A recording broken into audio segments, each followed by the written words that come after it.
चलिए आज थोड़ा बड़ा है ना, साइड से कट जा रहा है।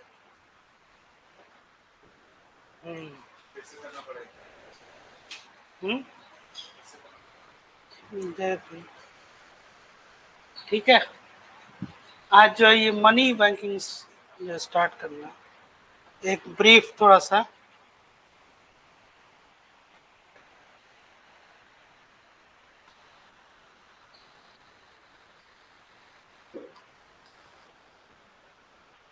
ये जो आप लोग का न्यू चैप्टर है, अब इसमें है कि जैसे कि मनी जो है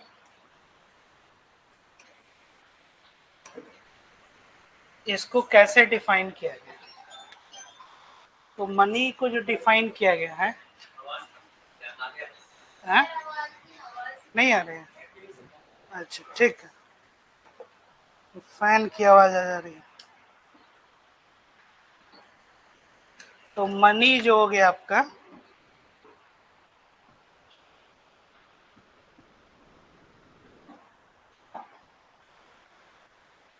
हाँ, तो जो मनी है इसको मीडियम ऑफ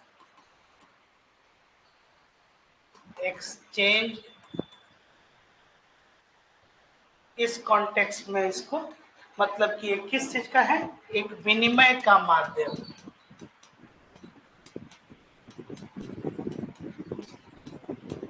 इस संदर्भ में जो है मनी जो आपका ये डिफाइंड हुआ। और इसमें है कि जैसे कि पहले एक बार्टर सिस्टम आपका होता था, तो बार्टर सिस्टम में जिसमें क्या कि C is equal to C, मतलब कि जो कमोडिटीज था इसके बदले में आपको कमोडिटीज, इसको हम लोग क्या करते थे, कन्वर्ट करते थे। ठीक है ना। जैसे अगर मान लीजिए किसी को 5 kg व्हीट चाहिए, इसके इक्विवेलेंट उसको 5 kg मेज, मेज मतलब मक्का, व्हीट मतलब गेहूं, है ना, ये जो है उसमें कन्वर्ट किया जाता था। तो अब इसमें क्या होता था कि एक कुछ समस्याएं थी, जैसे कि एक सबसे बड़ी जो समस्या थी वो क्या थी, डबल कोइंसिडेंस ऑफ वांट, मतलब कि जरूरत होना चाहिए। जैसे मान लीजिए कि हमको तो गेहूं की जरूरत है, लेकिन साइमल्टेनियसली इनको भी क्या है, मक्का की भी जरूरत होनी चाहिए। तो एक ये समस्या जो आया, डबल कोइंसिडेंस ऑफ वांट, मतलब कि दो जो है, दोनों को एक साथ जो है ये जरूरत है। इस वजह से ये जो हमारा जो पुराना जो सिस्टम था बार्टर सिस्टम, इस सिस्टम को क्या करना पड़ा, इसका परिवर्तन करना पड़ा, इसको परिवर्तित करना पड़ा। ठीक है। और क्या समस्या है कि जैसे कि आप ये देखिए कि अगर आप कहीं कार्यरत हैं, तो कार्यरत है तो धीरे धीरे एक क्या होता है कि आप एक धन का संचय करते हैं। तो जब आप धन का संचय करते हैं तो एक निश्चित अवधि के बाद से, जैसे कि रिटायरमेंट के बाद या 5 वर्ष 10 वर्ष के बाद, उसके बाद से क्या होता है कि उस पैसे को आप स्टोर करके रख सकते हैं।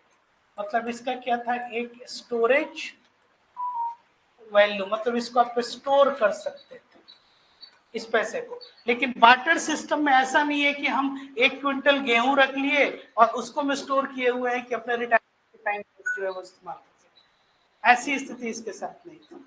ठीक है। तो ये एक समस्या जो था ये था। दूसरा कि इंट्रिंसिक वैल्यू,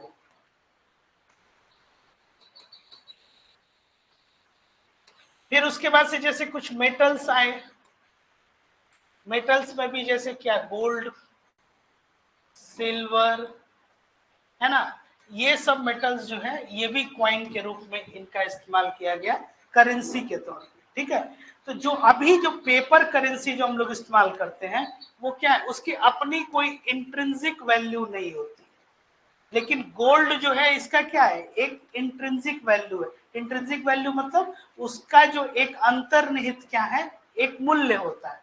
जैसे कि अगर मान लीजिए गोल्ड की वैल्यू बढ़ रही है, ठीक है, आज जैसे गोल्ड जो है मान लीजिए कि 50,000 रुपए का, 55,000 रुपए का है, 60,000 रुपए का, धीरे धीरे उसकी वैल्यू क्या इंक्रीज कर रही है, 10 ग्राम की वैल्यू जो है वो, किसी समय में आपको जो है 100 ग्राम मिल जाता था इसी रुपए में, तो इसकी भी वैल्यू है। तो वो जो गोल्ड कॉइन है, अगर मान लीजिए कि उस मुद्रा को हम कह रहे हैं 10 रुपए का हम सोने का एक सिक्का जो है, तो गोल्ड का भी तो वैल्यू बढ़ रहा है।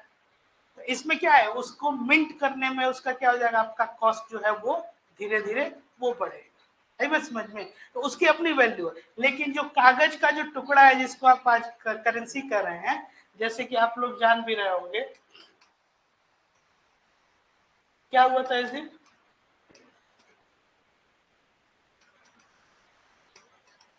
मतलब कि जो लीगल टेंडर था वो नहीं रहा। कौन नहीं रहा, तो आपके 500 और 1000 के जो आपके नोट थे, इसके जगह पे 2000 का आया, फिर 2000 उसको भी धीरे धीरे क्या किया आरबीआई ने। तो भारत सरकार के बिहाफ में, मतलब कि भारत सरकार है उसके बिहाफ में कौन ये प्रिंट करता है, रिजर्व बैंक ऑफ इंडिया। और 1 रुपए का जो आपका नोट होता है उसमें क्या होता है, उस 1 रुपए के नोट पे जो फिनांस सेक्रेटरी है उनका सिग्नेचर होता है, और रेस्ट पे जो होता है गवर्नर उनका जो है वो सिग्नेचर रहता है। ठीक, क्या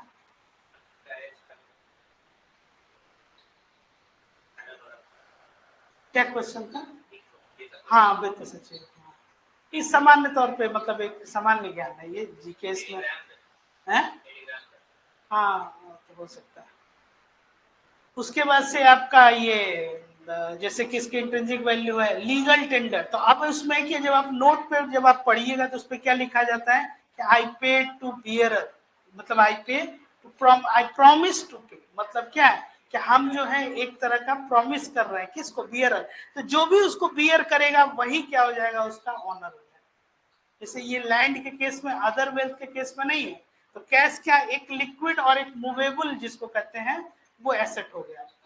जैसे कि आपके पास 500 का नोट है, तो उस पर नहीं है, वो 500 का नोट अगर उनके पास चला गया तो वो उसके बियरर हो गया, इनके पास चला गया तो वो हो गया, मेरे पास आ गया वही नोट तो हम उसके, जो भी उसको धारण करता है, ले लीजिए वो पीछे, तो वो जो धारण करता है उसको क्या बोलते हैं, बियरर, है ना। तो अब उसमें उसकी वैल्यू 500 है, ये कौन तय किया कि आपका, क्योंकि ये लीगल टेंडर है। क्लियर हो यहां तक। इसके साथ साथ जो है इसको क्या किया जाता है, कुछ सर्टेन जो है, जैसे आप लोग जानते भी होंगे M1 M2 M3 M4, ये लिक्विड जो है इस एग्रीगेट में, जैसे M3 को बोलते हैं ब्रॉड मनी, या मनी सप्लाई जो है इसी को कहते हैं, जैसे कि मतलब इन क्रूड मैनर में अगर आप कहिए कि मनी सप्लाई क्या है, entire money of the economy, M3 हो जाता है। M1 में क्या हो जाएगा आपका, तो इसमें currency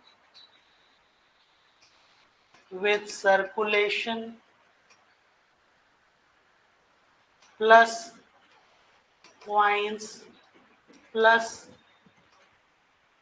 travellers cheque plus demand deposits या सेविंग डिपॉजिट्स कह लीजिए। M2 में क्या हो जाएगा, M1 plus other deposits with RBI, post office के भी कुछ सेविंग्स आ गए। इसमें क्या आ जाएगा, M1 plus time deposit.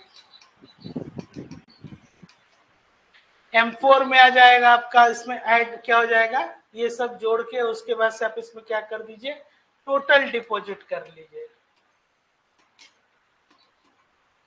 And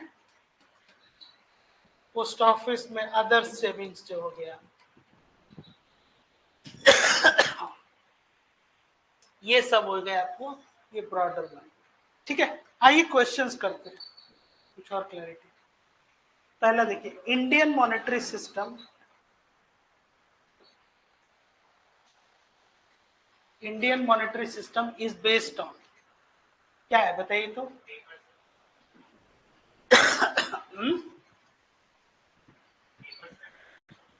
जाहिर सी बात है, सिल्वर तो है नहीं, ये तो है नहीं, ये भी नहीं है, पेपर स्टैंडर्ड, मतलब कि क्या है, एक इंडियन मॉनेटरी सिस्टम, एक पेपर करेंसी है, उसको क्या बोलते हैं, और इसको ये कौन तय करेगा, ये लीगल टेंडर,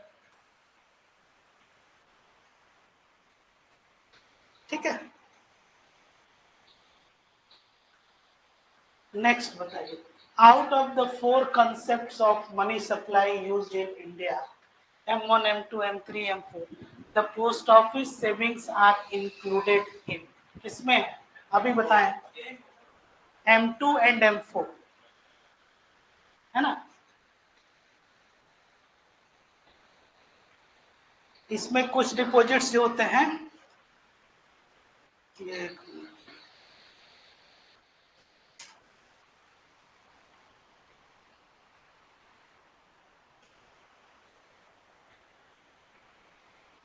कौन है ऑनलाइन,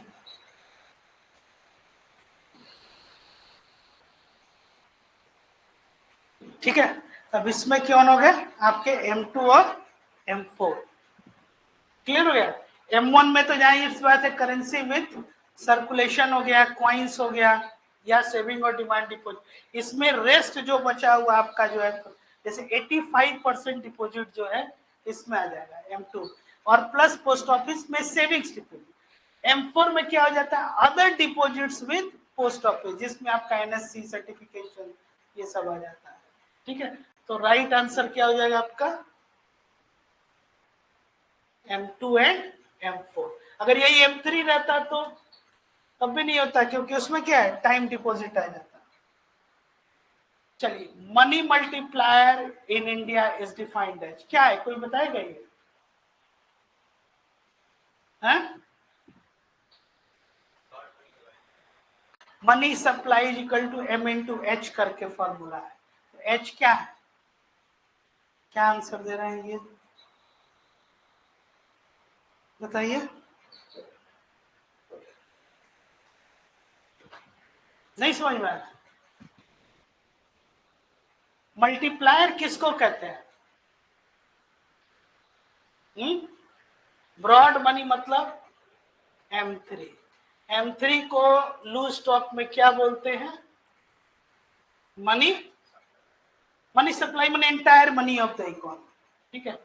तो money supply is equal to small m into H, ये फॉर्मूला होता है, MS is equal to MH। तो जो मनी मल्टीप्लायर हो गया,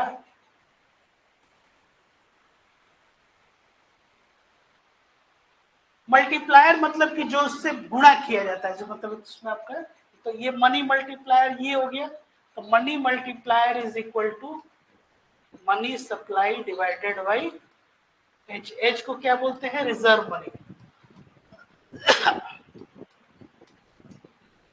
रिजर्व मनी का क्या मतलब हो गया, जिसके बेस पे आप सारा प्रिंट कर देते हैं। तो अब रिजर्व मनी और क्या हो जाएगा, ये आपका ब्रॉड मनी, ब्रॉड मनी ही तो मनी सप्लाई है ना, तो इसलिए broad money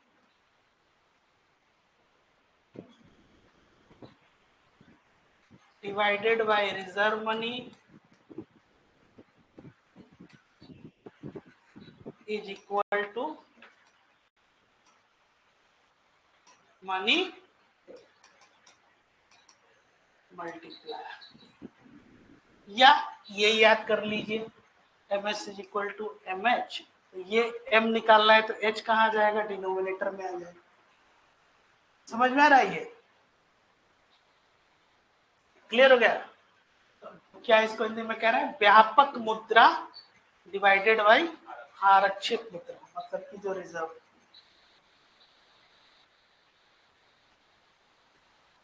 next, which one of the following statements are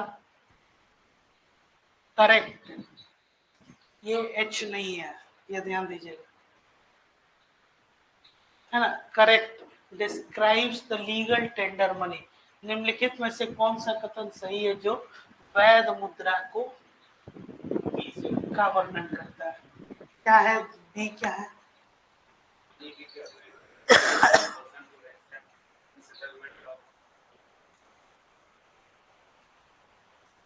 कौन कौन सा नहीं होगा पहले ये बताइए। देखिए, देश में प्रचलन धातु कोई जरूरी नहीं है। Bill currency in form of cheque, draft, bill exchange etcetera, बिल्कुल नहीं। The money which is tendered in courts of law to defray the fee of legal cases, वह धन जो कानूनी मामलों की फीस चुकाने के न्यायालय पर, बिल्कुल नहीं, इस कॉन्टेक्स्ट में डिफाइन ही नहीं। वह धन जिसे लेनदार अपने दावों के निपटारा करने के लिए बाध्य होता है। The money which a creditor is under compulsion to accept settlement of his claim. Kindly note down this statement, ये बहुत इंपॉर्टेंट स्टेटमेंट है। जैसे इसमें लिखा था ना कि आई प्रॉमिस टू पे बियरर, तो उसकी अहमियत 500 कौन बताए, क्योंकि वो एक लीगल टेंडर वैध मुद्रा है। इसको नोट कर लीजिए, ये काफी इंपॉर्टेंट है स्टेटमेंट।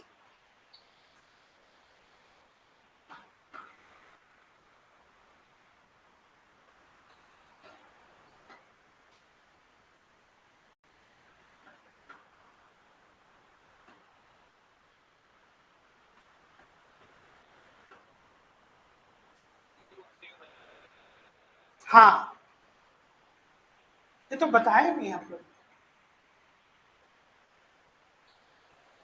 उसी पे आधारित सारे क्वेश्चंस। ओके, इसको बताइए तो 5 नंबर, 5वां, supply of money remaining the same when there is an increase in demand for money there will be, कैसे? देखिए, एक रिलेशन क्या होता है, money supply is inversely proportional to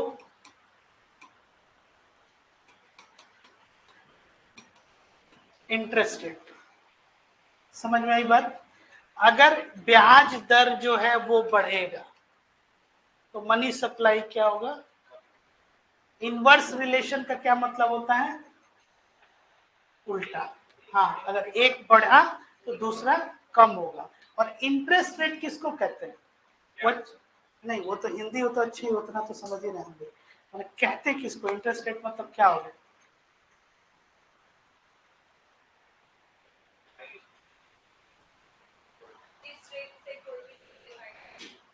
जिस रेट से कोई भी चीज,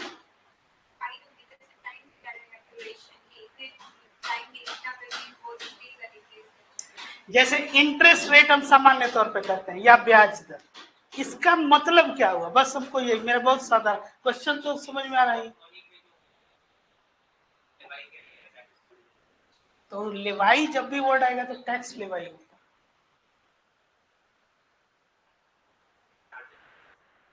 नहीं, चार्जेबल अमाउंट की बात नहीं, बताइए, सोचिए, ब्याज दर किसको कहते हैं,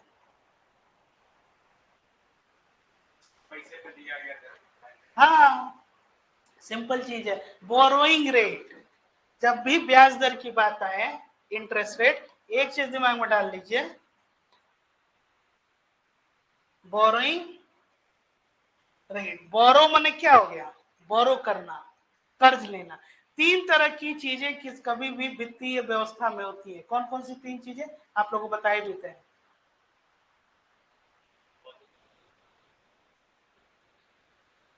फिनेंशियल सिस्टम का भी रिसेंटली मुश्किल से अभी 1 वीक नहीं हो रहा है। फिनेंशियल सिस्टम जो होता है उसमें कौन कौन सी एक्टिविटी होती है,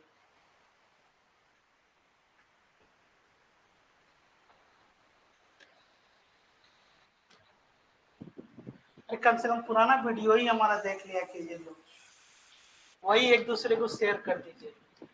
बोरो करना, लैंड करना, बोरोइंग, लैंडिंग,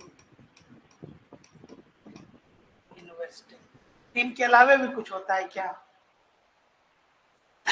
ये कहाँ बोल रहे हैं आप, परचेज बोल रहे थे अभी, हम यही तीन सुनना चाह रहे थे। बोरोइंग मतलब भाई क्या कीजिएगा, या तो आप कर्ज लीजिएगा, या तो आप कर्ज दीजिएगा, और तीसरा क्या हो सकता है, इन्वेस्ट कीजिएगा। यही तीन काम ना हो सकता है वित्तीय व्यवस्था में। इसके अलावा और कोई चौथा, कोई और सोचिए थोड़ा सा। जैसे आप बैंक में गए तो या तो आप डिपॉजिट कर रहे हैं, तो डिपॉजिट एक तरह से जब आप करते हैं तो आप क्या कर रहे हैं, इनफैक्ट इन्वेस्ट नहीं, आप deposit is a different thing. Deposit मतलब बैंक को भी जब पैसे की जरूरत होती है तो बैंक किससे कर्ज लेगी, इंस्टीट्यूशन से। तो उस समय जो है बैंक आपके इंटरेस्ट आपको किस पे पे करेगी, आपके डिपॉजिट पे। तो बैंक का जो डिपॉजिट होता है उसके लिए क्या है, लाइबिलिटी है, और आपके लिए क्या हो गया कि आपको उस पर इंटरेस्ट मिल रहा है। और इंटरेस्ट आप लोग को बताए भी हैं कि रेंट, इंटरेस्ट,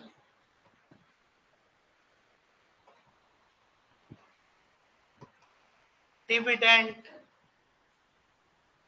प्रॉफिट, ये सब क्या है, ये सब आय का सोर्स है ना।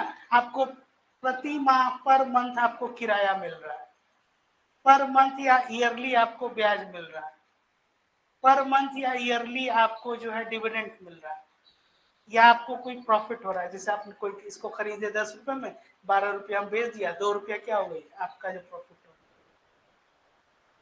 तो ये अब इसमें है कि आप क्या कर रहे हैं कि कर्ज ले रहे हैं। तो जब हम कर्ज लेंगे किसी से 10,000 रुपया या 50,000, तो उस पैसे के ऊपर हम क्या कर रहे हैं, इंटरेस्ट पे कर रहे हैं। तो अब कर्ज लेंगे तो मान लीजिए कि हम कर्ज ले रहे हैं और उनसे हम कर्ज लिए, ये हमसे कह रही है कि सर 10% आपसे जो है हम ये चार्ज करें, ठीक है। हम उसके बाद इनके पास गए, इन्होंने कहा कि चलो 9.5 आप दे देना। फिर आपके पास आए, आपने 9% दिया, इनके पास आए तो वो 8% दे दिए। मतलब कि if too much money is available in the market, मतलब कि मुद्रा की आपूर्ति क्या है आपकी अर्थव्यवस्था में, पर्याप्त है। तो पर्याप्त मतलब मेरे पास क्या, 4 ऑप्शन हो गया, या तो हम 10%, 9.5%, 9 और 8%।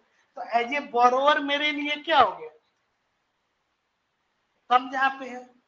तो 8% में हम क्या करेंगे, ये हम लोन ले लेंगे। तो अब है कि जब मनी सप्लाई बढ़ रहा है, मतलब मेरे पास क्या हो गया, मुद्रा की आपूर्ति ज्यादा है, तो ब्याज दर क्या हो जाएगा, कम। अब है कि मेरे पास क्या है कि हम घूम के आ गए, इन ये कहे कि भाई हमारे पास पैसा नहीं है, शॉर्टेज है, आप कहे कि नहीं पैसा है, इन्होंने कहा कि नहीं है, फिर हम घूम फिर के कहा गए उन्हीं के पास। अब इन्होंने कहा कि देखो कल तक ऑप्शन था 10%, अब आप आज आप आए हुए हैं तो आज आपको 12% देना होगा। तो मनी सप्लाई मतलब क्या है कि मुद्रा की आपूर्ति कम हो गई, तो ब्याज दर क्या हो गया, बढ़ गया। है बस समझ में। तो इसलिए इन दोनों के बीच का जो रिलेशन होता है वो क्या है, इनवर्स रिलेशन।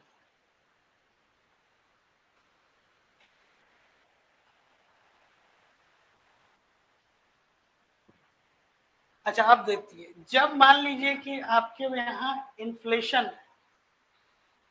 आपके इकोनॉमी में इन्फ्लेशन किसको कहते हैं,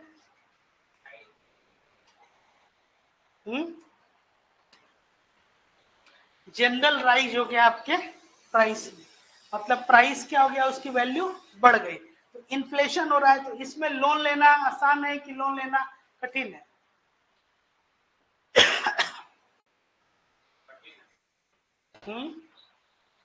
इन्फ्लेशन से बोरोवर को फायदा होगा कि लेंडर को,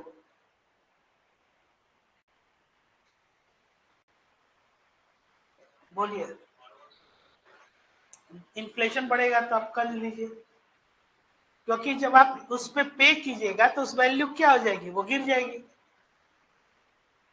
जैसे एक साल के अंत में 10% आप हमसे ब्याज कर रहे हैं, चार्ज कर रहे हैं। जनवरी में हमने आपसे लिया 10,000 रुपया, और साल के अंत में एक साल के बाद जो है 10% आप चार्ज किए, तो हमको कितना पेमेंट करना होगा, 11,000। हम आपसे कर्ज ले लिए। अब एक साल के बाद क्या हो रहा है कि जो महंगाई है वो चली गई 15%, ठीक है। तो 15%, तो जो आपका ये जो 10,000 रुपया है, जो हम 11,000 दे रहे हैं, तो इस 1,000 जो है इसकी वैल्यू कितनी हो जाएगी। इनफैक्ट हमने आपको पेमेंट कितना किया, सोचिए थोड़ा सा, 1000 ज्यादा किया, लेकिन महंगाई कितनी है 15%, मतलब कि 5% और ज्यादा आपकी। तो इनफैक्ट हम आपको कितना पेमेंट कर दिए, आपको 10,500 ही कर रहे हैं, तो क्योंकि उस पैसे की वैल्यू क्या हो गई, वो कम हो गई। तो इसीलिए जब भी महंगाई हो तो उसमें क्या करना चाहिए,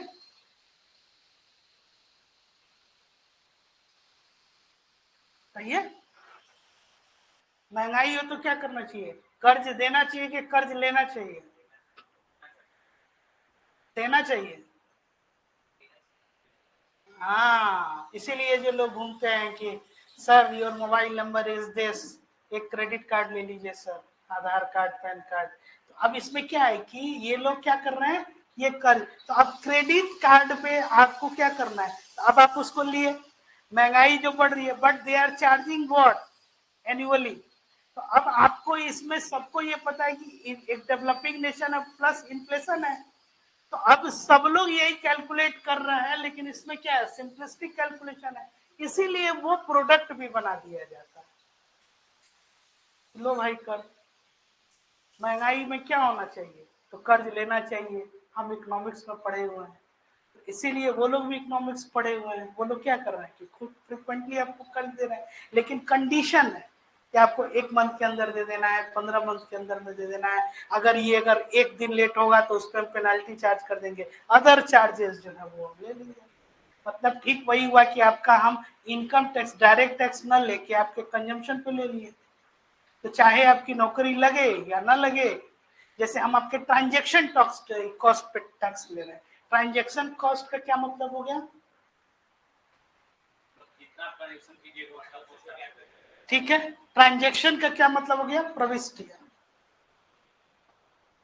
जैसे आप ऐसे समझिए, आईआरसीटी के वेबसाइट पर आप जाके आप टिकट बुक कर रहे हैं, चाहे आपकी सीट कंफर्म टिकट हो या ना, यू आर सपोज टू पे सर्विस चार्ज। अगर आप कैंसिलेशन भी करते हैं तो उसमें जो है वो चार्जेस, तो जब आपने सेवा ही नहीं लिया, फिर वाई आर यू, किसी ने क्वेश्चन किया है इसका,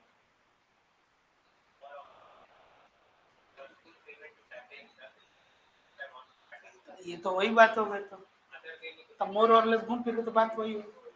जैसे वही है कि अभी जो है ये जन्माष्टमी ऑफर चल रहा है मॉल्स में, जो 2000 का शर्ट है उसको बढ़ा के कर दीजिए 2500 रुपए, क्रॉस करके लिख दीजिए सिर्फ जो है 2200 रुपए में अवेलेबल है। वो कितने का था ऑफ सीजन में, 2000, बढ़ाया कितना 2500, बेच कितने में रहा है 2250। आपको लगा कि भाई 250 रुपया जो है वो छोड़ दिया जाए। तो पहला चीज है there is no free lunch, मतलब कि मुफ्त का जो है ये नहीं होता है, इस चीज को भी ध्यान में रखिए।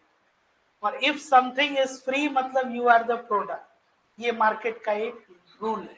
तो यहाँ पे क्या है कि मनी सप्लाई और इंटरेस्ट रेट में ये, तो ये बोरो कर रहा है, तो बोरो कर रहा है तो इसमें क्या करेगा, तो इन्फ्लेशन जैसे जैसे बढ़ेगा तो उसमें क्या कर रहा है, बोरोवर जो है उसके लिए वो बेहतर है, लेंडर को ये भी क्वेश्चन पूछा जाता है। तो जो जनरल जो वे में आप उसको सोच के इसको आंसर कर सकते हैं। जब भी इस तरह का क्वेश्चन हो आप सीधे अपने ऊपर ले आइए एग्जाम्पल, कि भाई हम अगर 10,000 रुपया लेते 1 साल के बाद हम देते तो क्या होता, या हम अगर मान लीजिए खुद बोरो किए हैं या हमको देना होता, तो तुरंत आप बैंक बन जाइए। तो बैंक अगर बन जाइए, आपने इनको 10,000 रुपया दिया है और ये कह रहे हैं कि हम आपका 10,000 रुपया दे देंगे, और कब दे रहे हैं, आज से 25 साल बाद मिले और बोले कि ये लो भाई अपना 10,000 रुपया, कि हम किसी का रुपया कर्ज नहीं लेते हैं, तो 25 साल के बाद उस 10,000 रुपए की क्या अहमियत होगी, इन्फ्लेशन जिस तरह से बढ़ रहा है। तो हो सकता है कि उस समय में वो 100 रुपए हो आज का, तो आप बोलोगे ठीक है अब रख लो अब छोड़ दो, तो उसमें इंटरेस्ट जो होगा वो क्या होगा, तो अब इंटरेस्ट ये क्या हो जाएगा, आपका इनकम है, और इनकम है तो धीरे धीरे वो क्या होगा, कैपिटल फॉर्म करेगा। समझ में आ रही है बात, तो यहाँ पे यही चीज देखना है। तो मनी सप्लाई बढ़ेगा तो इंटरेस्ट, इन दोनों में इनवर्स रिलेशन। अब ये मनी सप्लाई अगर बहुत ज्यादा बढ़ेगा, बहुत लोगों के पास बहुत पैसा आ गया, इकोनॉमी में पैसा आ गया, तो क्या हो जाएगा, इससे इन्फ्लेशन बढ़ेगा। इन्फ्लेशन का क्या मतलब हो गया, ठीक है, और थोड़ा सोचिए,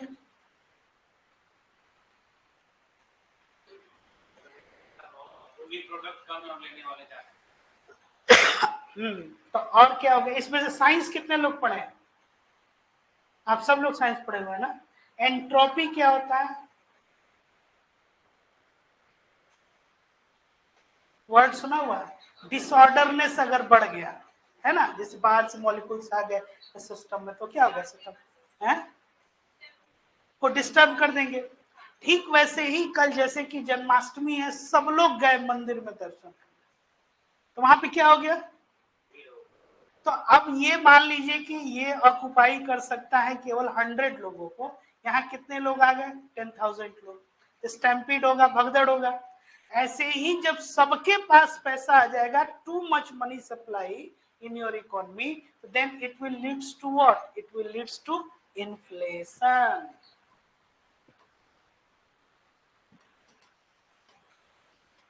महंगाई बढ़ जाएगी। जैसे अभी पैसा अगर बहुत ज्यादा आपके पास है, लिक्विड मनी, तो आप क्या कीजिएगा?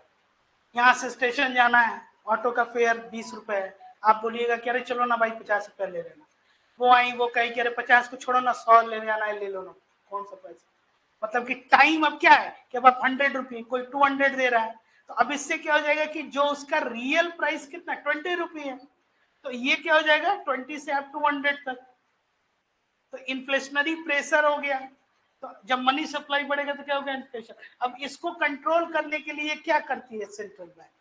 इस इंटरेस्ट रेट को बढ़ा देती है, ब्याज दर को क्या करेगी? बढ़ा देगी।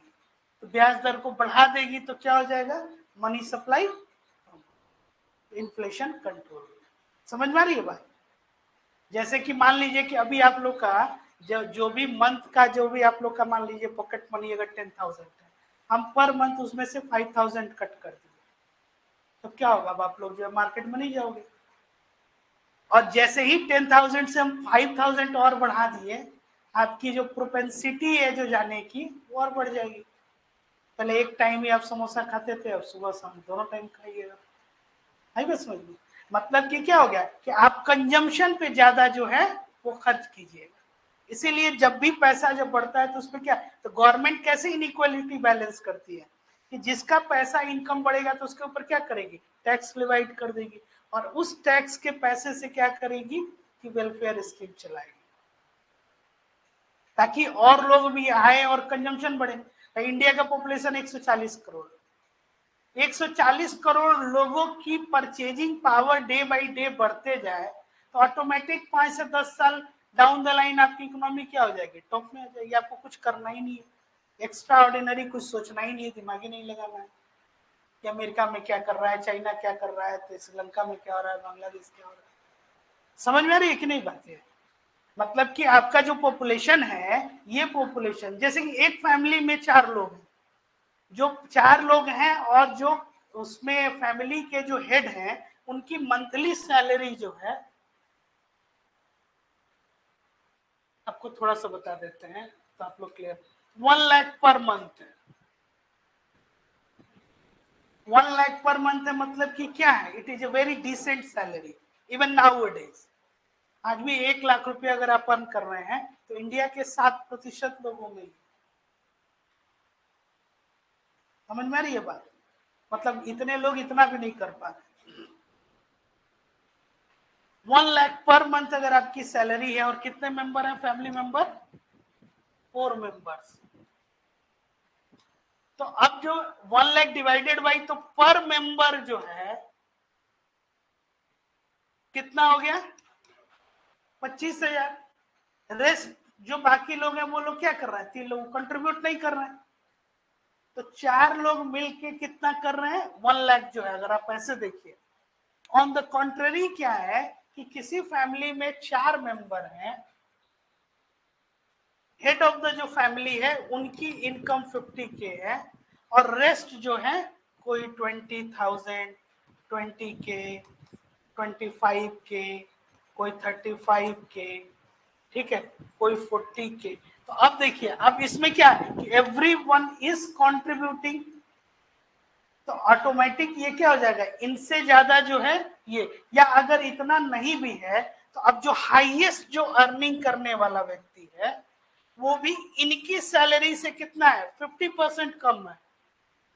लेकिन रेस्ट जो लोग हैं वो लोग अपना क्या है, इसी तरह 140 जो करोड़ जो आपका पॉपुलेशन है, इसको क्या करना है आपको, जो सेल्फ रिलायंस या जो आत्मनिर्भरता, ये कि मतलब कि जो आप कंज्यूम कर रहे हैं वो कंजम्पशन अगर आप कहीं किसी पे निर्भर नहीं है तो क्या हो जाएगा, over the period of time आप ऑटोमेटिक जो है। समझ में आ रहा है ये चीज, ठीक है ना।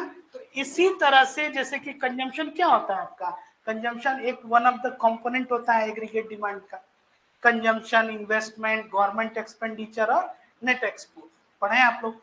तो जब भी मनी सप्लाई बढ़ेगा तो इससे क्या हो जाएगा आपका, जैसे आप लोग इसमें भी ये देखे होंगे, मूवी भी देखे होंगे लोग, एक वो काफी फेमस मूवी थी थ्री इडियट, देखे हैं?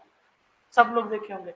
उसमें जो उसका प्रिंसिपल होता है वो क्या समझाता है कि भाई जो आपकी मंथली इनकम है वो उसकी कितना है, बहुत ज्यादा, तो इसमें से एक जीरो भी कम कर दो या फॉर दैट मैटर 2 जीरो भी कम कर दो तब भी उसको फर्क नहीं है। लेकिन जैसे ही then I have to little worry, क्योंकि ये आपका क्या है, फैमिली इनकम। आई बात समझ में। तो ये कहने का मतलब कि जब ये बढ़ेगा, क्या बढ़ेगा, बहुत ज्यादा मनी सप्लाई बढ़ेगा तो it creates inflationary pressure over आपके इकोनॉमिक सिस्टम पे। इसके लिए क्या करना होता है, इंटरेस्ट रेट बढ़ा दिया जाता है या सुपर रिच है उनको टैक्स बढ़ा देना। और यही गवर्नमेंट की आर्थिक नीति भी होनी चाहिए इकोनॉमिक सिस्टम, कि जो लोग आपके इनइक्वालिटी मतलब गल्फ, तो अब जैसे मान लीजिए कि रिच विल बिकम रिचर और पुअर विल बिकम पुअरर। लेकिन इस केस में क्या है कि he is a rich person, लेकिन इसका जो लीकेज है, रेवेन्यू लीकेज है, वो क्या है, वो बहुत ज्यादा है। तो over the period of time ये कहाँ जाएगा, ये धीरे धीरे धीरे धीरे आपके पॉवर्टी लेवल में जाएगा। और ये लोग इनका डे बाई डे अगर इंक्रीज करेगा तो क्या हो जाएगा, ये लोग over the period of time. समझ में आई बात, बस यही चीज है। कोई क्वेश्चन नहीं? चलो, फैमिली में एक मेंबर 1 लाख कमा या चारों मिल के 1 लाख, आंसर आप जोड़, ये कोई क्वेश्चन हुआ? दोनों का सैलरी तो बराबर, पर कैपिटल इनकम अगर डिवाइड करो, आप ये कह रहे हैं कि एक आदमी 1 लाख कमा रहा है और 4 लोग मिलके 25-25 हजार कमा रहे हैं, ये कह रहे हैं? आप खुद सोच के बताइए, आप बताओ, भूल जाओ इकोनॉमिक्स की, आप कभी जानती भी हो, पढ़िए अपना सामान्य जिसको कहते हैं ना जीवन या फिर जो अपने अनुभव, इसका ही प्रयोग करके आप आंसर। इनकी जो है सो क्या है ये स्थिति, मतलब एक सिचुएशन ये बता रहे हैं। एक सिचुएशन ये है कि एक फैमिली है, वहां एक व्यक्ति 1 लाख पर मंथ कमा रहा है और 4 लोग। दूसरा सिचुएशन है कि इसमें चारों लोग 25-25 हजार कॉन्ट्रीब्यूट कर रहे हैं। दोनों में बेहतर स्थिति कौन सी होगी, सेकंड वाला, क्यों? हाँ, और है, हाँ, और गुड, और द मोस्ट इंपॉर्टेंट थिंग कि उसमें चांस है कि वो 25 से 27, 28, 30 की मतलब एक ऑप्शन है अगर इन्फ्लेशनरी है।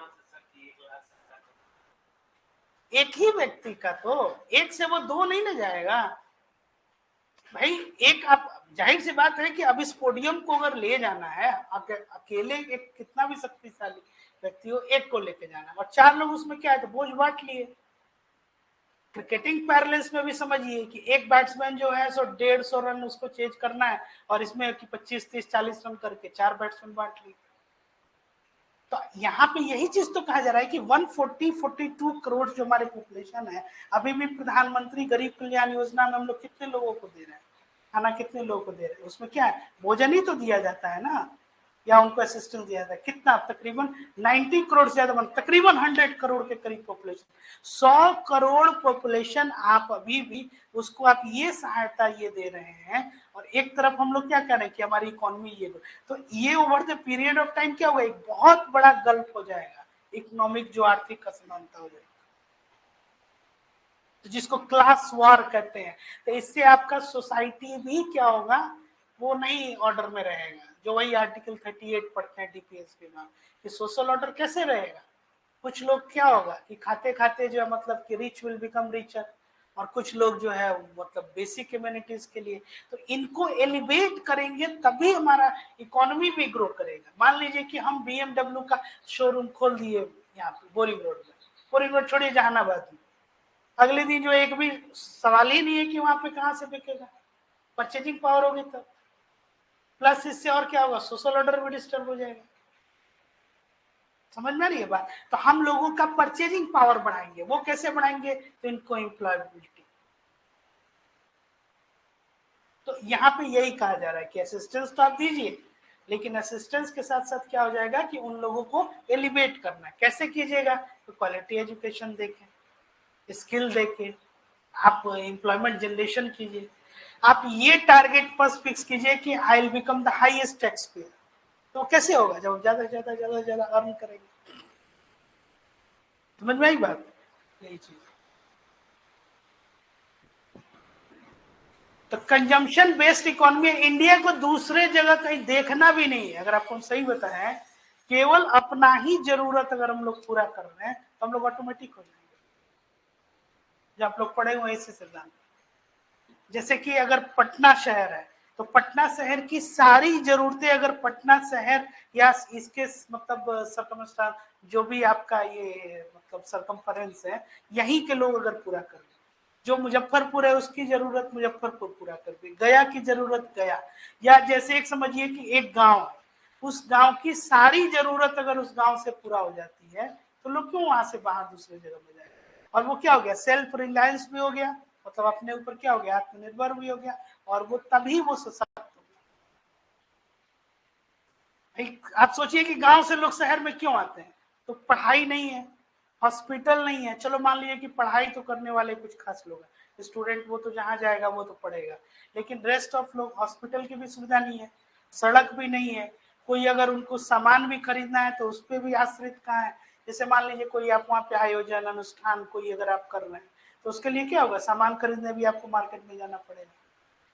तो ये सारी सुविधाएं अगर कर दी जाए, बिजली हो गया, ये पानी हो गया, ये सब सुविधा अगर प्रॉपर वे में हो तो कोई क्या करने आएगा। समझ में आ रही है। सेल्फ सफिशिएंसी मतलब कि कंजम्पशन ड्रिवेन इकोनॉमी में कंजम्पशन बढ़ाइए, ऑटोमेटिक जो है वो। और क्योंकि वर्ल्ड की सबसे ज्यादा पॉपुलेशन कहाँ है, इंडिया, और उसमें भी सबसे ज्यादा पॉपुलेशन डेंसिटी कहाँ है, बिहार।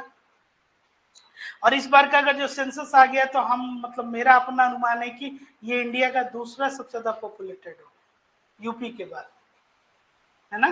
पॉपुलेशन डेंसिटी भी है और पॉपुलेशन में भी अभी भी तीसरा पोजीशन तो है ही है। तो अगर मान लीजिए दूसरा पोजीशन ही आ जाए तो क्या बिहार को नजरअंदाज करके इंडिया को आप जो डेवलप कर सकते हैं, सवाल ही नहीं है।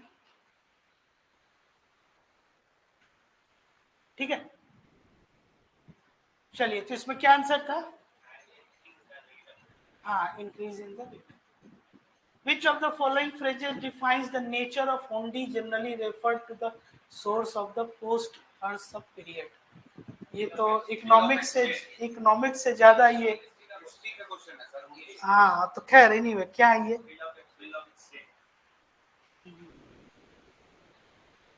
ये भी non negotiable instrument. What is black money,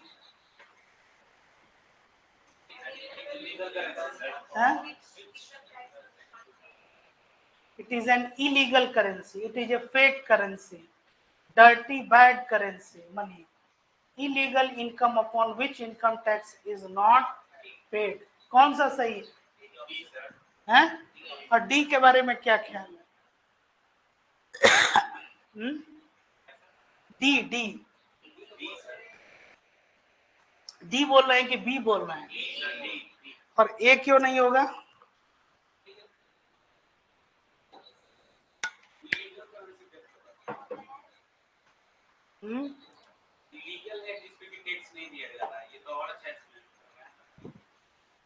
नहीं, ये जो है डी ऑप्शन आपका यही राइट आंसर है। पहले समझिए ब्लैक मनी क्या होता है। इसका अभी तक जो है वो एक्सेप्टेड डेफिनेशन भी नहीं है, हालांकि फिर भी इसमें जो माना गया यूएन के द्वारा अनअकाउंटेड मनी। जैसे कि आप लोग भी जो ट्रांजैक्शन करते हैं आपस में भी कोशिश कीजिए कि कम से कम जो है वो कैश,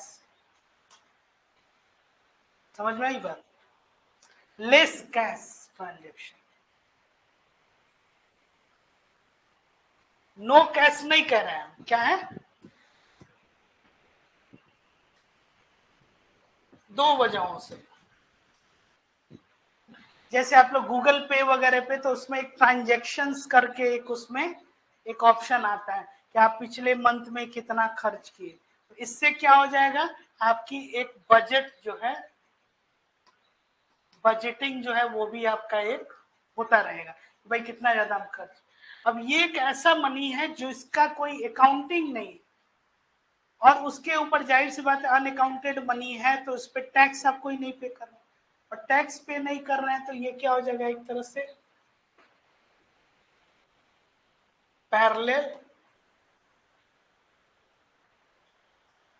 इकोनॉमी, मतलब कि ये तरह की समानांतर क्या हो जाएगी, एक अर्थव्यवस्था आप तैयार कर। नॉर्मली ब्लैक मनी जो है अनअकाउंटेड मनी वो कहाँ जरूरत होता है, जैसे आप लोग देखे होइएगा कि जो लैंड वगैरह या रियल एस्टेट जब भी परचेज तो उसमें 80-20 मतलब तकरीबन 70 से 80% पैसा जो है वो आप उसको कैसे करते हैं, चेक बुक से। रेस्ट 20% जो है वो क्या बुक करते हैं, कैश से। अब मान लीजिए कि जैसे कि सर्कल रेट अगर 4 लाख रुपए है, तो अब है कि वो जमीन जब आप रजिस्ट्री करने जाते हैं अदर खर्च वगैरह तो वो 10 से 12 लाख रुपए, और 10 से 12 लाख रुपए जो पेमेंट आपने करना है वो कितना में आपने किया, 7 लाख रुपए आपने चेक से दिया, 6 लाख, और रेस्ट 3, 3.5, 4 लाख रुपए वो क्या है, कैश में किया। उसकी कोई अकाउंटिंग नहीं है, समझ में आई बात। तो वो क्या होगा, इट क्रिएट्स ब्लैक मनी। मतलब कि अगर ज्यादा से ज्यादा, अगर आप पूरा जैसे आप अगर रेंट देते हैं, जो आप रूम रेंट जहाँ रहते होंगे किसमें देते होंगे, कैश में आप चार्ज रहते होंगे, तो 5,000, 7,000 या 10,000, मान लीजिए कि आप अगर जो आपका रेंट 10,000 रुपए का, 10,000, और वैसा जो है वैसा 3 फ्लोर अगर, तो 30,000 जो है आपके जो मकान मालिक हो गए उनका क्या हो गया, पर मंथ इनकम। और 30,000 रुपए वो किस में ले रहे हैं, कैश इन हैंड। एक साल में कितना हो गया, 3,60,000। और 3 लाख के ऊपर जितने लोग अर्न कर रहे हैं, अभी आपको हमने बताया क्या, रेंट, इंटरेस्ट, प्रॉफिट, डिविडेंड, वो सब क्या है, आपका इंटरेस्ट है। तो ये सब क्या है, आपका इनकम का सोर्स है। तो 3 लाख के ऊपर अगर उनकी आय हो गई तो वो क्या हो जाएंगे, टैक्स ब्रैकेट के अंदर आ जाएंगे, उनके ऊपर इनकम टैक्स जो है वो लागू होगा। तो वो क्या किए, कैश तो कहीं ट्रांजेक्शन हुआ ही नहीं, बैंक में कहीं गया ही नहीं, मेन मुख्य धारा में रहा। तो इससे क्या हो जाएगा, इन्फ्लेशन क्रिएट हो जाएगा, समझ में आ रही है बात। तो इस वजह से भी जितना ज्यादा ऑनलाइन, और अगर आप बैंक टू बैंक अकाउंट से अकाउंट ट्रांजेक्शन कीजिएगा तो उसकी एक रिकॉर्ड होगी, और पॉलिसी मेकिंग में भी वो बहुत ज्यादा फायदेमंद। समझ में आ गया बात। तो यही पैरेलल अकाउंट कि उसमें क्या है कि अनअकाउंटेड मनी है। तो अब है कि इसको खत्म क्यों नहीं कर दिया जाए। तो इंडिया में बहुत सारे ऐसे इनफॉर्मल सेक्टर्स थे, जैसे मान लीजिए कि जैसे कोई मजदूर वर्ग है, अब जैसे कि वो क्या कर रहा है कि उसका एक काम है कि ये पटना में बड़े बड़े अपार्टमेंट है, तो हर अपार्टमेंट में क्या है कि एलपीजी सिलेंडर लगा हुआ है। फर्स्ट फ्लोर या इसके ऊपर हम जो सिलेंडर ले जाके रख रहे हैं उसके लिए हम चार्ज कर रहे हैं 50 रुपये या फिर 100, जो भी है। ऐसे हम 10 घरों में कर रहे हैं, तो कितना हो गया, तकरीबन 500 रुपया। अगर 100 के हिसाब से हम करें तो 1,000 रुपया। तो अब ऐसे लोग जो हैं कैसे वो पैसा ले रहे हैं, कैश में। तो अब आप ये कहिए कि नहीं आपको हम चेक से पेमेंट करेंगे 50 रुपये, 100 रुपये, तो ये तो संभव है नहीं। बैंक के ऊपर भी एक तरह से आपका ये दबाव बनेगा उस अकाउंट को ये मेंटेन करना। इनफॉर्मल सेक्टर्स भी बहुत ज्यादा है, इसलिए इसको ये रखा जाएगा, आई बात समझ में। लेकिन इन सबको अब जैसे इनको जो बेनिफिट मिलता था, तो बेनिफिट कैसे मिलता था, इंटरमीडियरी के जरिए। इसीलिए प्रधानमंत्री जनधन योजना है, उससे क्या किया गया, अकाउंट खोला गया कि डायरेक्ट बेनिफिट ट्रांसफर अगर मान लीजिए क्या करेंगे इनके बैंक अकाउंट, तो देन ये क्या हो जाएंगे, ये लोग बेनिफिशियरी, और ये जो रकम है जो भी उनको अर्निंग है वो क्या करेंगे, बैंकों में सुरक्षित करेंगे। समझ में आ रही है बात? तो इसलिए इसको हटाया भी नहीं जा सकता, कि बहुत सा इनफॉर्मल सेक्टर है। आप ऑटो से जाइएगा, 5 रुपया 10 रुपया 15 रुपया पेमेंट करना है, तो कहाँ से आप उसमें चेक दीजिएगा या फिर, तो जो यूपीआई है इस वजह से भी इंडिया में बहुत सक्सेसफुल है, पूरे वर्ल्ड में इतना सक्सेसफुल कई जगह नहीं है, यूएस में भी नहीं है यूनिफाइड पेमेंट इंटरफेस। तो ये एक तरह से पूरा स्वरूप भी बदल दिया, ठीक है। तो इसकी जरूरत यही थी, ये जिसको अनअकाउंटेड मनी। तो कैश को हम क्या कर सकते हैं, लेस कैश ट्रांजेक्शन जो है ये कर सकते हैं, ज्यादा से ज्यादा कैश। तो इसमें आपके पास क्या हो गया, एक आइडेंटिफिकेशन हो गया। जैसे मान लीजिए हम आपको 500 रुपया आपसे उधार के तौर पे लिए कैश में, और फिर हम आपको कहे कि भाई 500 तो आपको हमने दे दिया, आपको कब दिया है, इसमें क्या है कि वो क्या है, जब आप गूगल पे से पेमेंट करते हैं तो पूरा हिस्ट्री जो है वो, तो एक अकाउंटिंग भी हुआ। तो अंततः वो क्या होता है, अनअकाउंटेड मनी, और उसपे आप चूंकि आप उसको क्लेम ही नहीं कर रहे हैं तो इनकम टैक्स कहां से पे कीजिए। ठीक है, क्लियर हो गया? कोई क्वेश्चन? तो इसका ड्रॉबैक क्या है कि ये इन्फ्लेशन क्रिएट करता है, महंगाई ये बढ़ाएगा। तो ब्लैक मनी जितना कम होगा, पैरेलल इकोनॉमी जितना आपका कम होगा, वो आपके इकोनॉमी में बेहतर होगा। अब 30,000 रुपया हमको रूम रेंट मिल रहा है, फिर उसके बाद से हम क्या कर रहे हैं, कुछ नहीं, और उस पर हम टैक्स भी नहीं दे रहे हैं गवर्नमेंट को।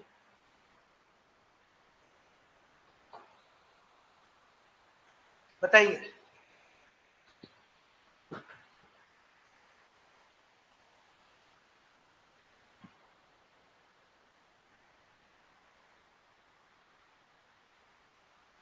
अभी आपको बताए भी, भारत में काले धन के सृजन के निम्नलिखित प्रभावों में कौन सा भारत सरकार के लिए चिंता का मुख्य कारण रहा है? ये क्या है?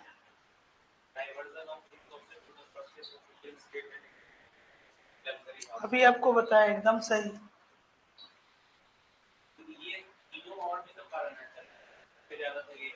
क्या ये चिंता का मुख्य कारण है? अब दूसरा क्या है, investment in unproductive activities and purchase precious stones jewellery, बिल्कुल नहीं। इसमें क्या, आपका पैसा आप गोल्ड में डालो ना, आप तनिष्क के जाइएगा और जैसे ही 20,000 के ऊपर की कोई भी शॉपिंग होगी, पैन कार्ड आप उसमें लगा ही देते हैं, वो तो डिटेल हमको आ ही जाएगा। रियल एस्टेट में नहीं है, बैंक में 49,000 से ज्यादा कैश डिपॉजिट कीजिएगा, पैन कार्ड उसमें लग जाएगा। और क्या है, large donation to political parties and growth of regionalism, राजनीतिक दलों को बड़े दान और क्षेत्रवाद, बिल्कुल नहीं। कर चोरी, कैश की बात नहीं है, तो 20,000 के ऊपर उसमें तो बता ही रहा है डिटेल में वो।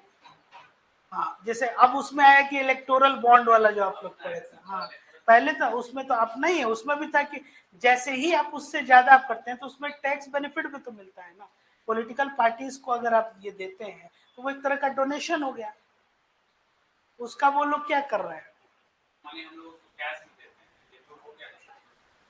तो कैश में भी दीजिएगा तो आपको अगर रिसिप्ट हम दे रहे हैं कि भाई इतना का, यहाँ तो है कि 4 लाख की संपत्ति आप खरीद रहे हैं।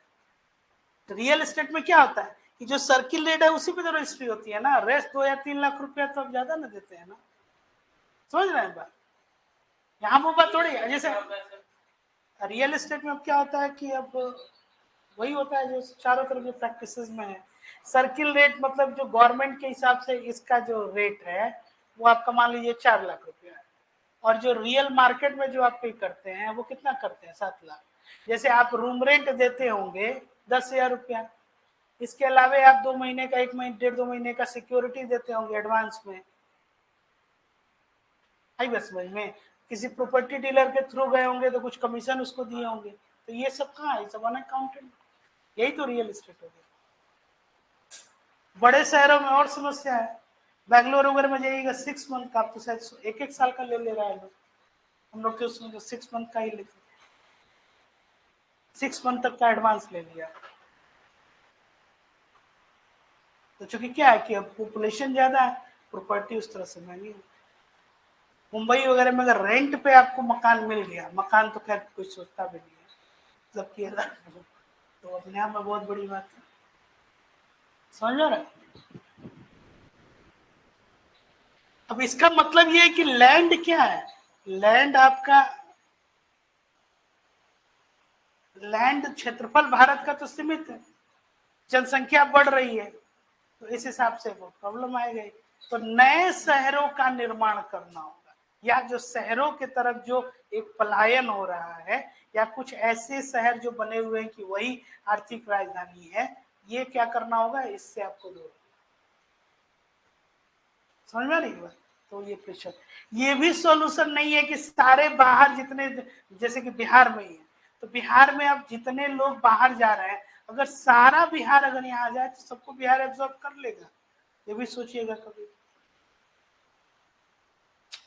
ब्रेन तो बिहार से जो गया वो तो चला गया, जैसे कि ड्रेन ऑफ वेल्थ भी पढ़े होंगे और ब्रेन ऑफ वेल्थ, लेकिन सारे बाहर अगर जो लोग बिहार के वो लोग अगर बिहार में आ जाए, फिर क्या होगा इस केस में? इसके बाद भी बहुत सारे बिहार के लोग बाहर है, still you are in top in population density. आप लोग इसका सबसे साधारण उदाहरण देते होंगे, जब कोई फेस्टिवल फंक्शन वगैरह, जब पूरा फैमिली इकट्ठा हो जाता होगा घर में, उस समय आप लोग देखते होंगे क्या होता होगा, बस वही अर्थव्यवस्था से जोड़ लीजिए, समझ लीजिए। Indian currency is printed by, ध्यान से पढ़िए,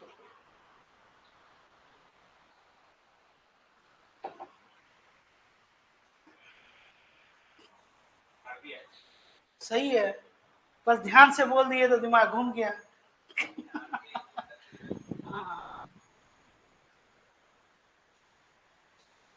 Who is authorized to issue coins in India? Coins are minted, कहाँ जो है मुद्रा जो है,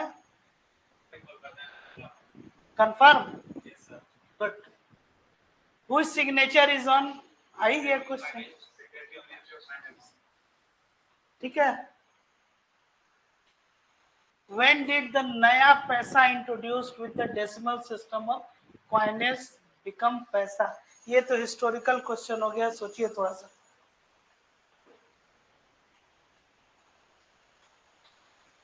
फर्स्ट अप, नहीं 57, 1950। Which of the following currencies are considered as artificial?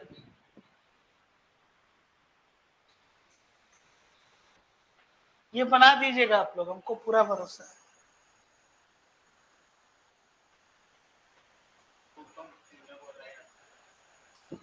इसको बोलते हैं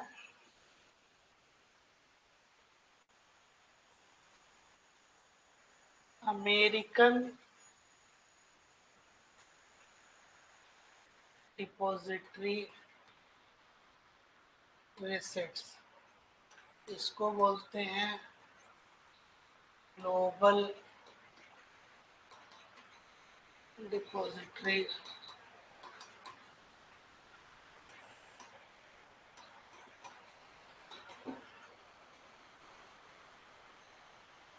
ये अभी रिसेंटली आप लोग पढ़े हैं, एसडीआर, यही आंसर है,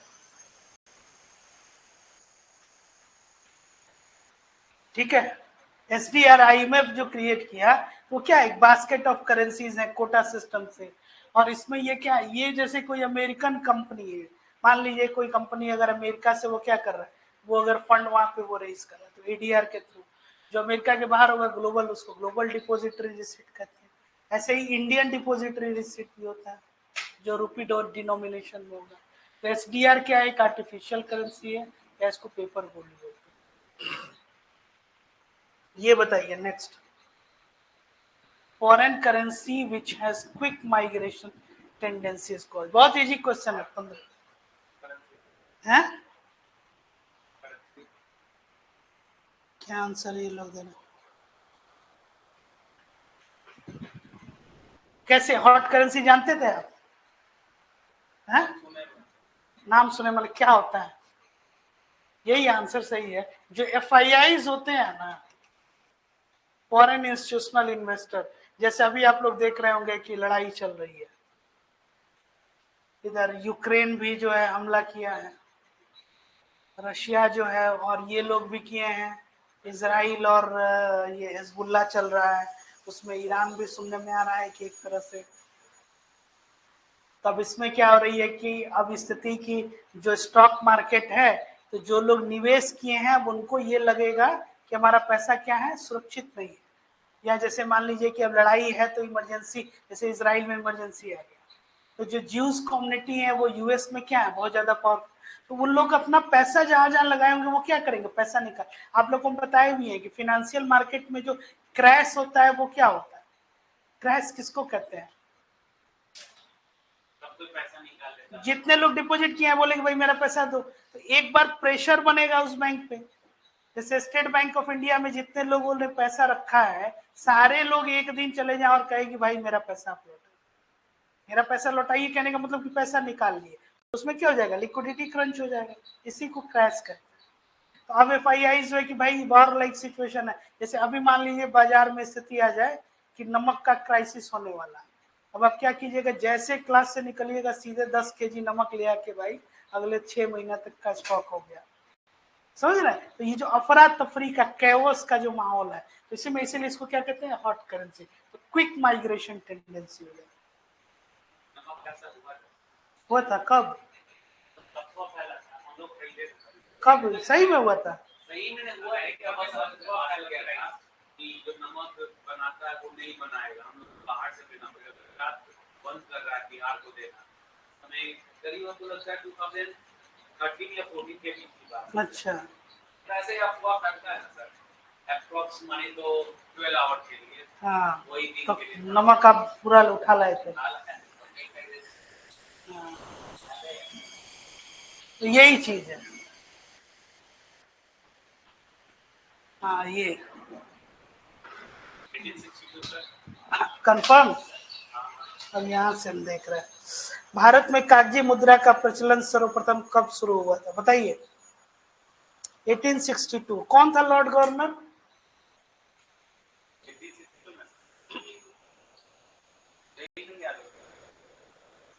1861 में क्या था, हाई कोर्ट एक्ट वगैरह आया था, 1861 बहुत एक एक्ट हुए, 57 के बाद लॉर्ड कैनिंग का कार्यकाल कब था, हाँ तो और कौन था, वही 57 की क्रांति के बाद 58 फिर बना, 1833 उस समय विलियम बेंटिंग आपका, तो फिर सती प्रथा उन्मूलन, चार्टर्ड एक्ट। नेक्स्ट 17, ये भूल कैसे जाता है हमको ये नहीं समझ में आता, क्योंकि आप लोग घटनाओं को ना कनेक्ट नहीं करते हो, ये भूलेगा ही नहीं कभी, जीवन में कभी नहीं भूलेगा, आप एक बार बस जोड़ दो एक दूसरे से कहानी, है ना। 17 बताइए, आरबीआई के नोट जारी करने वाले विभाग के पास हमेशा कम से कम 85 करोड़ रुपए का मूल्य का स्वर्ण भंडार होना चाहिए, है? ये क्या लिखा, नहीं, minimum gold stock of worth,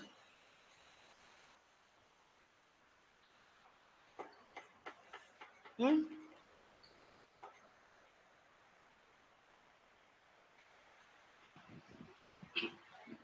115 crore का, ये टोटल 200 करोड़ का ये होता है जो टोटल वर्थ होता है कैश और इसमें गोल्ड के रूप में। चलिए नेक्स्ट, आंसर ही बता दिया नहीं, in Indian economy the money multiplier increases along with, बताइए, ये तो बहुत इजी क्वेश्चन, अभी मनी मल्टीप्लायर पढ़े भी हम लोग,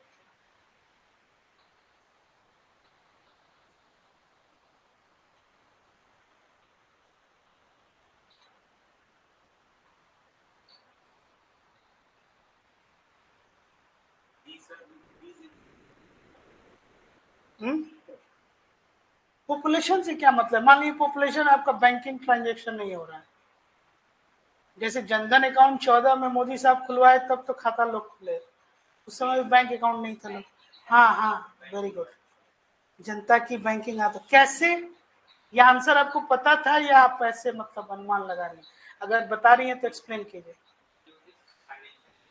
हाँ हाँ, आप बताइए।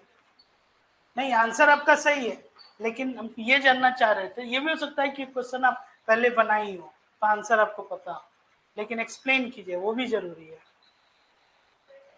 अगर बैंकिंग पैकेज करेंगे वहां पर पब्लिक के, मतलब ऐसा सोचे कि मनी तो मल्टीप्लाई हो गई, इंक्रीज हो गई। अभी वही जो हम कह रहे थे कि जनता की बैंकिंग आदतों में वृद्धि, मतलब लेस कैश ट्रांजेक्शन, ज्यादा से ज्यादा पेमेंट आप ऑनलाइन कीजिए या अकाउंट टू अकाउंट पे कीजिए, इससे क्या हो जाएगा, आपका मनी मल्टीप्लायर इंक्रीज करेगा। गुड। इफ यू विड्रॉ, कितना है ये, 1 लाख ना, 1 लाख इधर जा रहा है, 1 लाख, हाँ, in cash from your demand deposit account at your bank, the immediate effect on aggregate money supply in the economy will be, क्या होगा? बहुत बढ़िया क्वेश्चन है, बहुत बढ़िया क्वेश्चन। आप अपने बैंक में डिमांड डिपॉजिट से 1 लाख रुपया निकालते हैं तो अर्थव्यवस्था में मनी सप्लाई पे क्या प्रभाव होगा? मनी सप्लाई बढ़ेगा, कम होगा?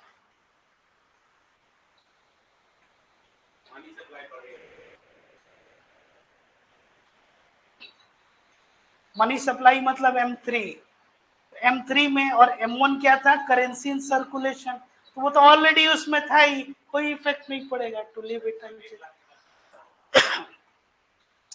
1 लाख निकालने से नहीं, आपका वो जो है पैसा डिमांड डिपॉजिट है। डिमांड डिपॉजिट, सेविंग डिपॉजिट का मतलब ही क्या होता है कि जब जरूरत है निकाल लिए, तो वो उसमें पैसा आप निकाल लिए तो कोई फर्क नहीं पड़ेगा ना, क्योंकि वो उसमें ऑलरेडी ये क्या है, काउंटेड है M3 में। M3 किसमें होता है? M1 plus time deposit.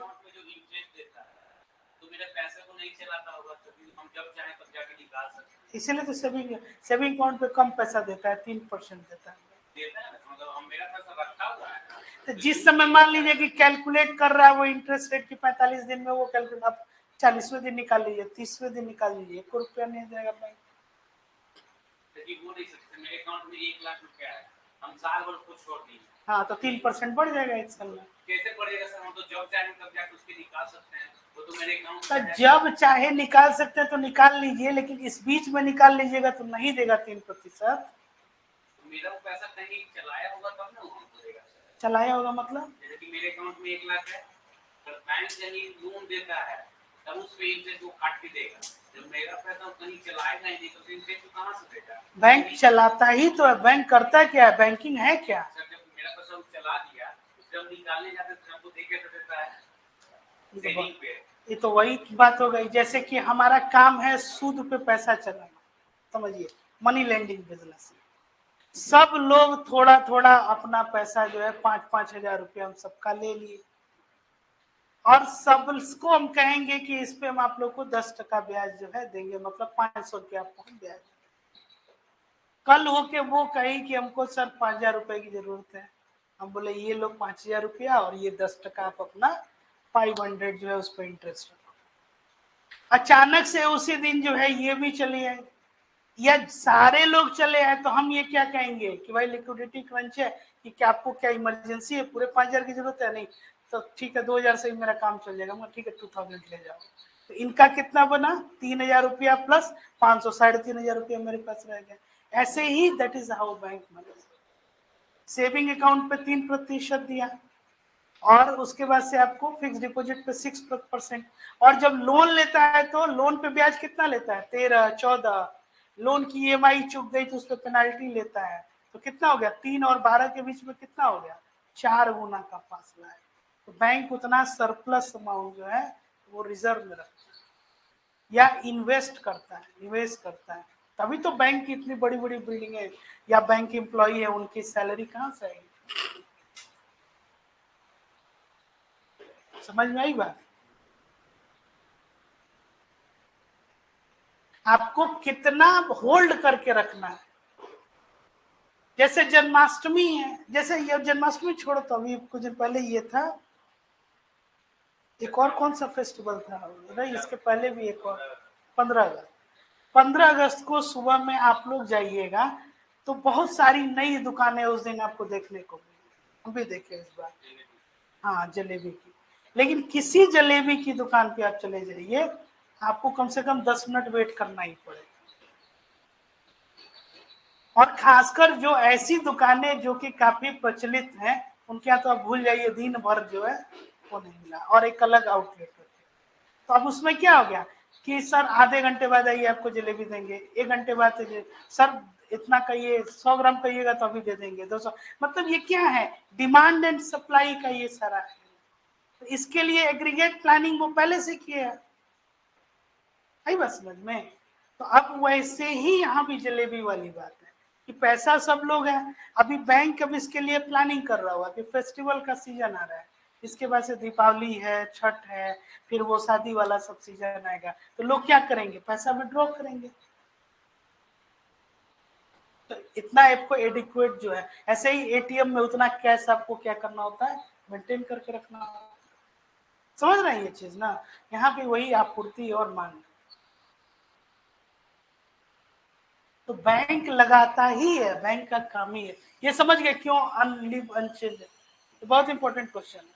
आइए बनाइए M3।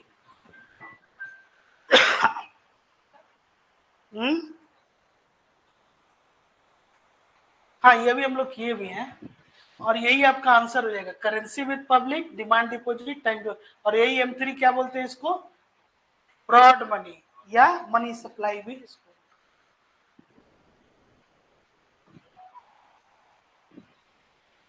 Come on 21।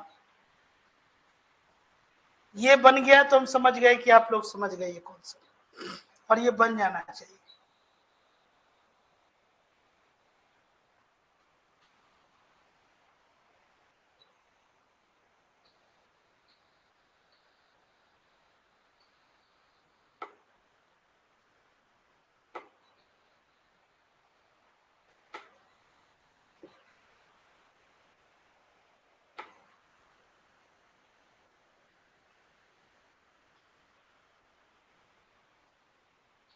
बोलो जी।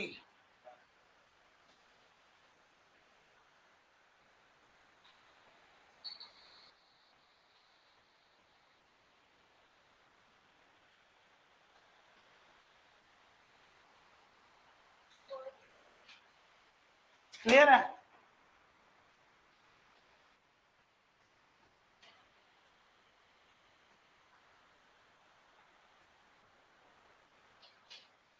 समझ में नहीं आ रहा है, आंसर को छोड़ दीजिए, आंसर मत निकालिए, स्टेटमेंट पे रिएक्ट करते हैं। इंक्रीज इन मनी सप्लाई, ठीक है। कौन सा इसमें से एक्टिविटी से मनी सप्लाई बढ़ेगा, पहला बताइए। पहला ये कह रहा है purchase of government securities from the public by the central bank, from the public, केंद्रीय बैंक द्वारा जनता से सरकारी प्रतिभूतियों की खरीद। आरबीआई सिक्योरिटीज खरीद रहा है तो मनी सप्लाई बढ़ेगा कि कम होगा,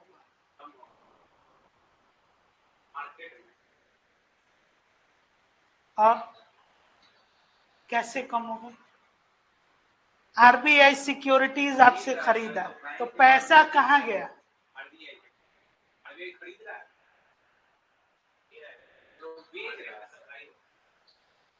हम कोई सामान खरीद रहे हैं तो पैसा कहाँ गया, तो आरबीआई खरीद रहा है तो पैसा कहाँ गया, कहाँ गया, मार्केट में। तो मार्केट में पैसा आया मतलब कि क्या हुआ, समझ में आई बात। ओपन मार्केट ऑपरेशन याद कीजिए आप लोग, ठीक है। तो परचेज करने से क्या हो जाएगा, इंक्रीज इन। अब चौथा पे आ जाइए, sale of government securities to public by the, ये दोनों तो एक साथ नहीं होंगे, या तो वो सही होगा या ये सही होगा, इस लॉजिक से भी आप इसको कर सकते हैं। तो परचेज करेगा तो क्या होगा, वो बढ़ेगा। दूसरा, deposit of currency in commercial bank by public, बहुत ज्यादा डिपॉजिट अगर कर रहा है तो मनी सप्लाई कैसे बढ़ेगा। हाँ, borrowing by government from central bank, इससे क्या होगा, आप लोगों को बताए थे फिस्कल पॉलिसी में 3 चीज क्या होता है, टैक्सेशन पार्ट, पब्लिक एक्सपेंडिचर और पब्लिक डेट। बता देना। तो अब इसमें क्या है कि सेंट्रल बैंक से ही वो बोरो कर रही है, तो गवर्नमेंट के पास पैसा आ गया, जो डेफिसिट फिनेंसिंग का एक तरीका भी होता है, लेकिन ये बहुत अच्छा प्रैक्टिस नहीं माना जाता है, क्योंकि अगर आप बैंक से ही लोन ले रहे हैं अपने ही इकोनॉमी में, तो इससे क्या हो जाएगा, इससे भी मनी सप्लाई आपका ये बढ़ जाएगा। तो आंसर क्या हो जाएगा, समझ में आई बात। जब बैंक सीधे ये समझिए आरबीआई परचेज कर रही है, सिक्योरिटी कहाँ है, आरबीआई के पास। जैसे ट्रेजरी बिल अगर आप खरीद रहे हैं, तो ट्रेजरी बिल खरीदिएगा तो पैसा किसको दीजिएगा, आरबीआई को। तो आरबीआई के पास क्या हुआ, पैसा ले लिया, तो आरबीआई से ट्रेजरी और सिक्योरिटी किसके पास, आपके पास। तो आरबीआई खरीद रहा है कि आरबीआई बेच रहा है, आरबीआई बेच रहा है, तभी तो सिक्योरिटी आपके पास। अब आप दूसरा काम क्या किए कि वो ट्रेजरी बिल ले जाके आरबीआई को दिए, ये लो भाई साहब मेरा पैसा दो, ट्रेजरी बिल आपने दिया, तो आरबीआई इसमें क्या हो गया, परचेज किया, और पैसा कहाँ गया, मनी सप्लाई।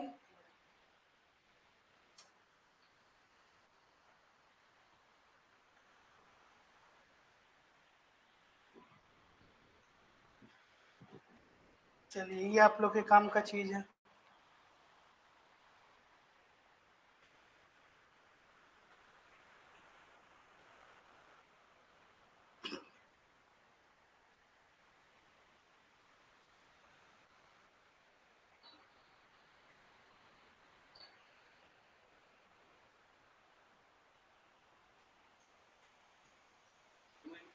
हाँ सही है, इसलिए कि ये सेंट्रल बैंक जो है वो नहीं ट्रैक करते हैं, इसीलिए क्योंकि it is silent on that issue. तो क्योंकि इसका रेगुलेटर नहीं है वो, तो रेगुलेटर नहीं है तो बहुत अच्छा निवेश नहीं माना जाता है। 2 और 3 इन्वेस्टिंग पर्पज से ये बहुत अच्छा निवेश नहीं माना जाता, इसलिए क्योंकि प्रोटेक्शन नहीं है, ऐसे बहुत ज्यादा। टैक्स तो वो लेगी, टैक्स तो कैसीनो पे भी लेती है, गैम्बलिंग जो आप जो लोग करते हैं वहां पे, जो आप ड्रीम 11 पे टीम बनाते होंगे, इस पे भी वो लेगी। आप कोई एक्टिविटी कीजिएगा इंडियन टेरिटोरी में, टैक्स लेना ही होगा, ठीक है ना। टैक्स तो आपके पास अगर मान लीजिए पैसा इकट्ठा मिल जाए, तो गवर्नमेंट उस पर भी ले लेगी, और उसके बाद आपसे पूछेगी कि भाई ये पैसे का सोर्स बताओ।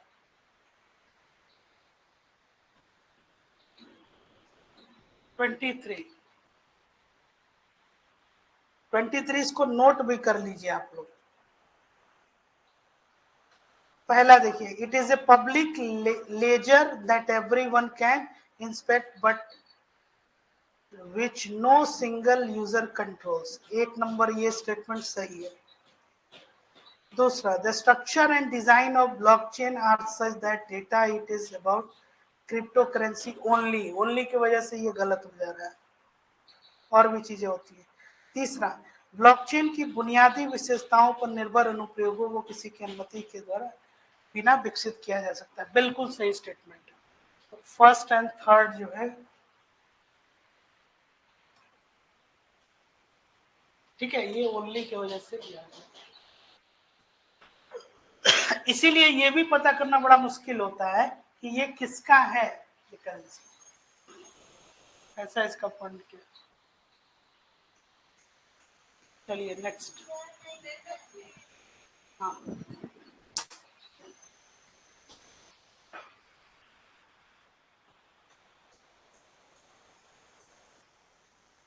इस तरह के जो नए टर्म्स आ रहे हैं ना, इसको बहुत ध्यान से आप लोग पढ़िएगा, एग्जाम में ज्यादा प्रोबेबिलिटी इन्हीं क्वेश्चंस की होती है,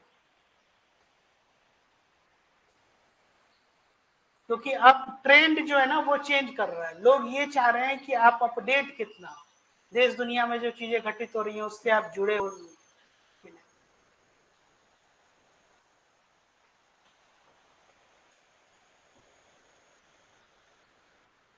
दूसरा मत लिख लेना, फर्स्ट एंड थर्ड।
ठीक है,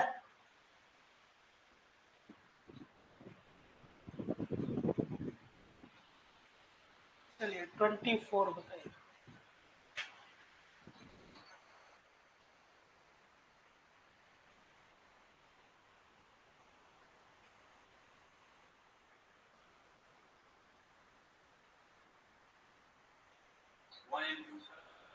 हाँ ठीक है, it is a digital ledger of transaction, it is a cryptographically secure database for or distributed ledger share between certain participant.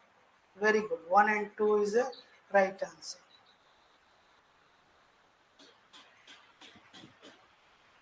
ठीक है,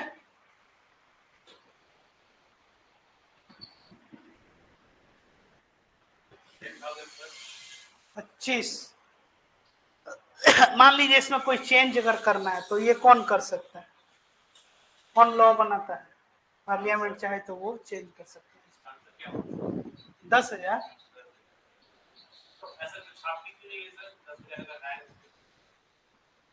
अभी आप सुन भी रहे होंगे कि डिनोमिनेशन कम करना है, ट्रांजेक्शन लेस करना है। क्यों करेंगे? क्योंकि ज्यादा जब कैश होगा ना तो उसमें चांसेस हैं ब्लैक मनी जो है वो ज्यादा। जैसे 2000 का नोट आया फिर उसको हटा लिया गया। हाँ नहीं, 2000 है ही नहीं, उसको वापस कर लिया। इसमें नहीं, वापस ले लिया, वो सब जमा कर लिया, अब नया प्रिंट हो ही नहीं। तब आरबीआई अपने पास, हाँ तब आरबीआई अपने पास ले लेगा, मार्केट में कोई लेगा भी नहीं, आपको बैंक में ही जाना पड़ेगा। Reserve bank of India issues currency notes against which of the following, बताइए। 26 क्या आंसर होगा?